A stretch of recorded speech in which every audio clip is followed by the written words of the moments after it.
4월 20일 월요일 경건의 시간을 시작하도록 하겠습니다. 오늘 우리에게 주시는 하나님 말씀은 에스겔 37장 말씀입니다. 1절에서 10절까지만 제가 읽어드리겠습니다. 여호와께서 권능으로 내게 임재하시고 그의 영으로 나를 데리고 가서 골짜기 가운데 두셨는데 거기 뼈가 가득하더라. 나를 그 뼈 사방으로 지나가게 하시기로 본즉 그 골짜기 지면에 뼈가 심히 많고 아주 말랐더라. 그가 내게 이르시되 인자야 이 뼈들이 능히 살 수 있겠느냐 하시기로 내가 대답하되 주 여호와여 주께서 아시나이다. 또 내게 이르시되 너는 이 모든 뼈에게 대언하여 이르기를 너희 마른 뼈들아 여호와의 말씀을 들을지어다. 주 여호와께서 이 뼈들에게 이같이 말씀하시기를 내가 생기를 너희에게 들어가게 하리니 너희가 살아나리라. 너희 위에 힘줄을 두고 살을 입히고 가죽으로 덮고 너희 속에 생기를 넣으리니 너희가 살아나리라. 또 내가 여호와인 줄을 너희가 알리라 하셨다 하라.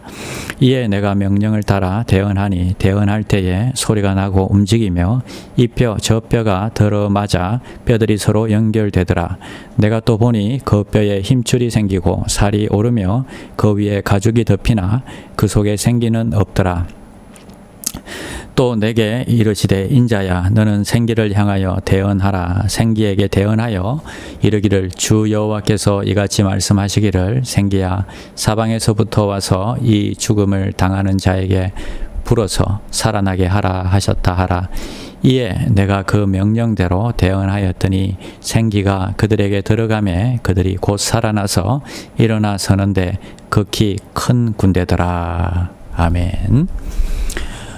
오늘은 적어도 안 된다는 말은 하지 말자, 적어도 안 된다는 말은 하지 말자라는 제목으로 함께 하나님의 말씀 나누겠습니다. 에스겔의 핵심 장이고 우리가 잘 알고 있는 장입니다. 마른 뼈들이 소생하는 환상으로 이스라엘의 영적인 회복될 것을 예언하고 계십니다. 우리의 가정이, 우리의 이 모든 환경이, 여러분의 또 직장이 마른 뼈가 소생하는 이런 모습으로 아름답게 회복되기를 축원드립니다. 먼저 1절 말씀 한번 살펴보겠습니다. 여호와께서 권능으로 내게 임재하시고 그의 영으로 나를 데리고 가서 골짜기 가운데 두셨는데 거기 뼈가 가득하더라. 여러분 여기에 뼈들이 가득한 모습을, 무덤의 모습을 보여주고 있습니다. 이 환상은 당시 이스라엘의 영적인 생명력을 잃어버린 당시 상황을 보여주고 있습니다. 이처럼 어쩌면 우리의 삶도 이렇게 뼈다귀와 같이 아주 볼품없고 앙상한 신앙의 모습은 아닌지 우리 자신을 돌아볼 필요가 있겠다 싶습니다. 한번 이 시간에 저와 여러분들의 신앙을 한번 점검해 봤으면 좋겠습니다.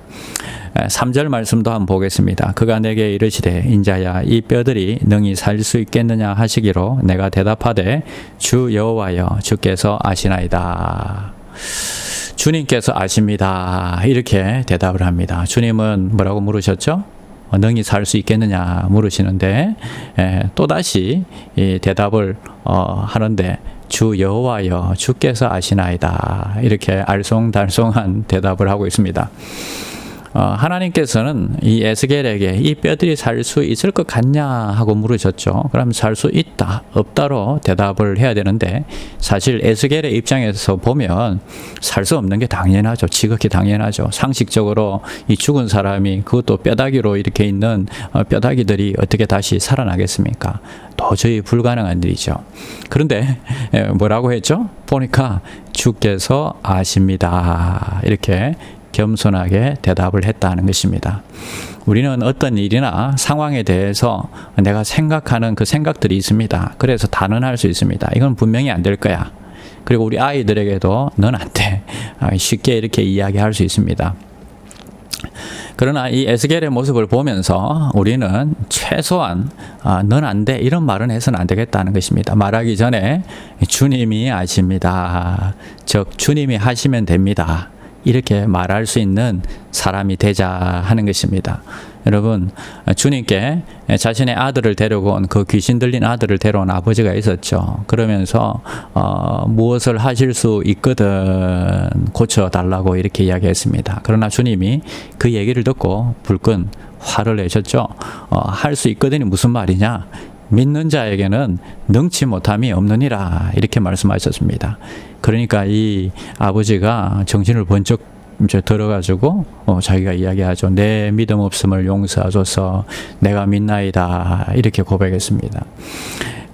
즉시 그 말을 듣고 예수님께서 고쳐주시는 것을 볼 수 있습니다. 그래서 우리는 적어도 주님을 믿는 우리는 믿음이 있는 우리는 적어도 우리는 안 된다 이렇게 말하는 사람이 되어서는 안 된다는 것입니다. 주님이 하시면 됩니다. 우리는 잘 모르지만 우리는 적어도 안 된다는 얘기보다는 주님이 하시면 됩니다. 우리는 주님의 뜻이라면 됩니다. 이렇게 우리는 고백할 수 있는 모든 귀한 종들이 되시기를 축원드립니다. 한 주간을 시작합니다. 이 환경을 보면 모든 것들이 안 될 것 같습니다. 안 될 가능성이 훨씬 높죠. 그러나 주님이 하시면 됩니다. 이 고백을 드리고 주님께 이 모든 우리의 삶을 올려드리는 귀한 종들이 되시기를 축원드립니다. 4절, 7절 말씀 읽어드리겠습니다. 또 내게 이르시되 너는 이 모든 뼈에게 대언하여 이르기를 너희 마른 뼈들아 여호와의 말씀을 들을지어다. 7절 이에 내가 명령을 따라 대언하니 대언할 때에 소리가 나고 움직이며 이 뼈 저 뼈가 들어맞아 뼈들이 서로 연결되더라. 여러분 주님께서는 직접 그 모든 뼈들을 살리신 게 아니라 에스겔을 통해서 하나님의 말씀을 명령하게 하십니다. 그러니까 그 말씀대로 그가 따라서 이야기했을 뿐인데 이 뼈 저 뼈들이 들이맞고 뼈들이 서로 연결되고 살아나는 역사가 있다는 것입니다. 이제 에스겔은 하나님의 말씀에 순종하여서 대응하는데 그때에 뼈들이 움직이고 들어맞는다, 연결된다. 이게 놀라운 법칙이죠. 여러분 우리가 하나님의 말씀을 대언할 때에 하나님의 말씀을 우리가 실천할 때에 이처럼 놀라운 일을 경험하게 되는 것입니다. 생각만 가지고는 안 됩니다. 그것을 내 입 밖으로 내뱉고 그 말씀이 능력이 있기 때문에 그 말씀대로 그 일들이 진행이 되는 것입니다. 최소한 성도라면 우리의 말을 조심해야 됩니다. 우리의 말한 대로 이루어진다는 것을 믿고 그대로 선포하고 그대로 달려가시는 귀한 종들이 되시기를 축원드립니다. 자, 9절 말씀에 우리가 한번 살펴보겠습니다. 또 내게 이르시되 인자야 너는 생기를 향하여 대언하라. 생기에게 대언하여 이르기를 주 여호와께서 이같이 말씀하시기를 생기야 사방에서부터 와서 이 죽음을 당한 자에게 불어서 살아나게 하라 하셨다 하라. 여러분 조금 전에는 그 뼈들을 향해서 이 명령을 했을 때 그 뼈들이 육체가 살아나는 일들이 있었어요. 그러나 그 안에 생령은 없었습니다. 그런데 하나님의 말씀을 대언하니까 생령까지도 살아나고 생령들이 들어와 가지고 그 죽음 당한 자들이 다시 살아나게 되는 역사가 있더라는 것입니다. 오늘 우리가 이 말씀을 깊이 묵상을 해야 됩니다. 내 주위에 또 내 자신이나 또 다른 사람들을 볼 때 하나님의 영이 없이 그냥 죽어 있는 것처럼 살아가는 세상에 아직까지 예수 모르는 사람들이 많이 있는데 이들에게 하나님의 말씀을 대언할 때에 그들이 살아나더라 하는 것입니다. 그래서 우리가 도와주고 섬기고 봉사하고 하는 것은 한계가 있습니다. 그러나 마지막에 결국에 그들을 살리는 것은 하나님의 말씀이다. 하나님의 말씀을 부지런히 가르쳐야 한다 하는 것입니다.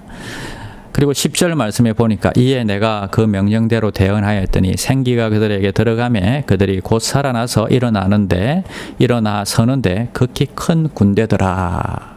여러분 큰 군대가 일어나게 되는 것을 볼 수 있습니다. 말씀을 대언할 때는요, 육체도 살아났습니다. 말씀을 대언할 때는요, 영도 살아났습니다. 그리고 허수아비 같은 그 오합지졸의 군대가 이제는 엄청난 수의 군대가 일어나는 것을 볼 수 있습니다. 살아있는 말씀만 전했는데 엄청난 군대가 되더라는 것입니다. 여러분의 기업에, 여러분의 사업터에 여러분 이런 엄청난 군대가 일어나기를 축원합니다. 하나님의 말씀을 부지런히 묵상하고 부지런히 가르치고 그 다음에 부지런히 선포할 때에 이런 놀라운 역사가 일어나더라는 것입니다. 13절 내 백성들아 내가 너희 무덤을 열고 너희로 거기에서 나오게 한즉 너희는 내가 여호와인 줄을 알리라. 기적을 통해서 우리가 자신을 높이는 것이 아니라 하나님만이 유일한 신이라는 사실을 알게 되는 것입니다. 오늘 이 말씀을 통해서 여러분 모든 기적을 통해서 하나님이 자신을 높이시고 하나님만이 유일한 신이라는 것을 사람들이 알게 되는 것입니다. 그래서 우리는요 기적을 너무 따를 필요도 없고 또 기적을 통해서 너무 놀랄 필요도 없고 이 모든 것들을 통해서 하나님이 영광 받으시고 하나님이 드러난다. 우리 자신은 감추어지고 하나님만이 영광 받으셔야 된다 하는 것을 깨닫게 되는 것입니다. 여러분 말씀을 우리가 마무리하겠습니다. 미래는 아무도 모릅니다. 상상이 안 되는 일마저도 일어날 수 있습니다. 우리가 지금 이런 일들이 일어날 줄 어떻게 알았겠습니까? 근데 여러분 이런 일들을 통해서 정말 힘들고 어려운 환경에 처해 있는 분들이 있습니다. 그러나 하나님께서 명령하시고 그리고 우리가 그대로 그것을 대언할 때에 우리 입술로 고백할 때에 마른 뼈가 살아나는 것처럼 여러분의 삶 가운데 마른 뼈들이 일어나는 놀라운 역사가 있기를 축원드립니다. 그래서 우리가 상상도 하지 못했던 놀랍고 놀라운 일들이 하나님의 말씀을 통해서 그 말씀을 대언할 때에 선포할 때에 일어나는 것을 믿고 오늘도 주님 앞에 나가시는 여러분 되시기를 바랍니다. 여러분 오늘 한 가지 우리가 기억하고 갑시다. 적어도 안 된다고만 말하지 맙시다. 적어도 안 된다고는 말하지 맙시다. 하나님이 하시면 됩니다. 하나님이 아십니다. 이렇게 고백합시다. 우리가 고백한 대로 이루어질 것입니다. 말이 우리의 신앙입니다. 말이 우리의 믿음입니다. 그 말대로 이루어지는 놀라운 역사가 있기를 축원드립니다. 기도하겠습니다. 하나님 감사합니다. 우리의 삶 가운데 마른 뼈가 일어나는 일들이 일어나게 하여 주시옵소서. 우리가 보기에는 그저 시체이고 뼈다귀일 뿐이지만 하나님께서 명령하시고 또 우리가 그대로 그 말씀을 대언할 때에 우리 삶 가운데 마른 뼈가 일어나는 놀라운 역사가 있게 하시고 큰 군대로 일어나는 놀라운 역사가 있게 하여 주시옵소서. 한 주간 동안도 하나님께서 우리 성도님들을 지켜주시고 인도하여 주시옵소서. 그리고 우리 삶 가운데 적어도 안 된다는 말은 하지 않도록 하나님이 하시면 됩니다. 주님께서 하시면 됩니다. 이 고백이 우리의 입술 가운데 증거되도록 하나님 축복하여 주시옵소서. 감사를 드리며 예수님의 이름으로 기도드립니다. 아멘. 잠깐 동안이지만 그래도 나라와 민족을 위해서 그리고 여러분들의 기도의 제목을 가지고 기도하시다가 여러분의 삶의 자리로 돌아가시기를 바랍니다. 기도하도록 하겠습니다.